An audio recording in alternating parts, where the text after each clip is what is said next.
एक बात हम तुमसे कहना चाह रहे हैं। हो सकता बहुत लोगों की श्रद्धा हमारे प्रति गुरु रूप में हो सकता बहुत लोगों की श्रद्धा हमारे ऊपर ना हो। अपने अपने मन का खेल है। मन मिले तो मित्र बनाओ, चित्त मिले तो चेला, गुण मिले तो गुरु बनाओ, वरना रहो अकेला। तो हो सकता किसी की श्रद्धा हो सकता किसी की ना हो, पर हम दोनों से ही एक बात कहना चाह रहे हैं, हम कोई गुरु नहीं है, तुम्हारे द्वारा जबरदस्ती बनाए गए हैं। हम खुद गुरु के चेला हैं। हमारे गुरु हैं, उनके हम चेला हैं।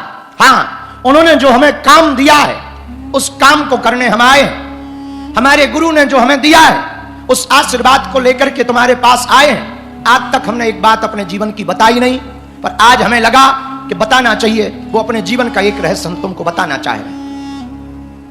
9 साल की आयु में जब हमारे सामने पहली बार हमारे दादा गुरु ने सन्यासी बाबा के सामना करवाया था।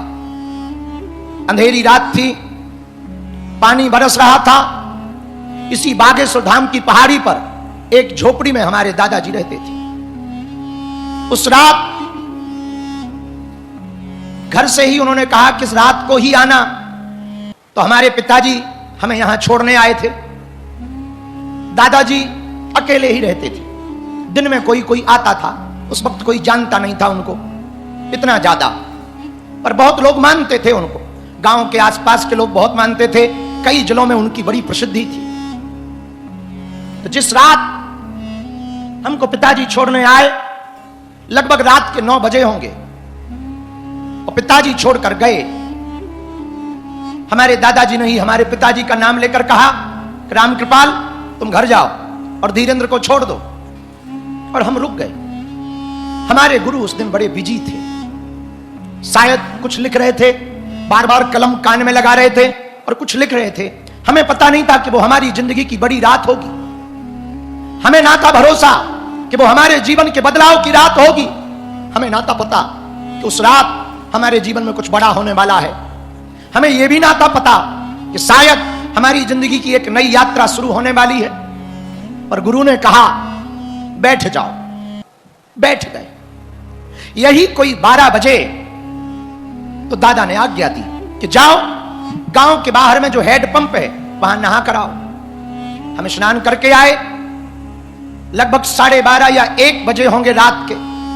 बरसात हो रही थी, पानी से नहा के आए तो थोड़ी ठंड भी लग रही थी।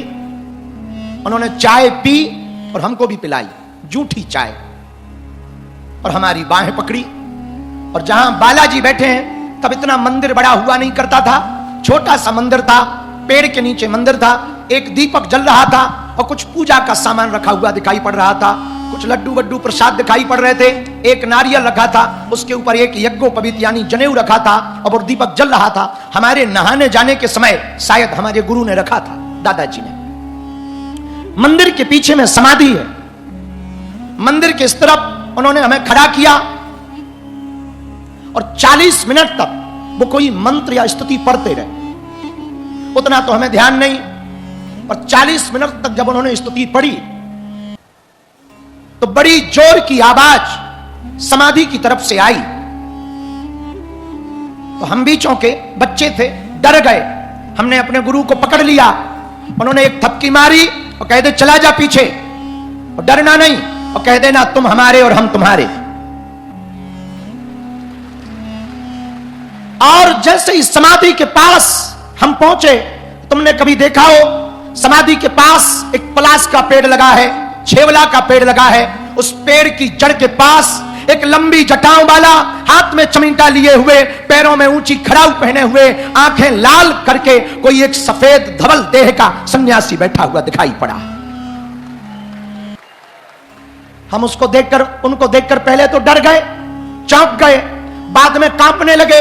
पर हमारे दादा ने पीछे से धक्का दिया, डर मत, ये तुम्हारा गुरु है, वो तुम्हारा इंतजार कर रहा है।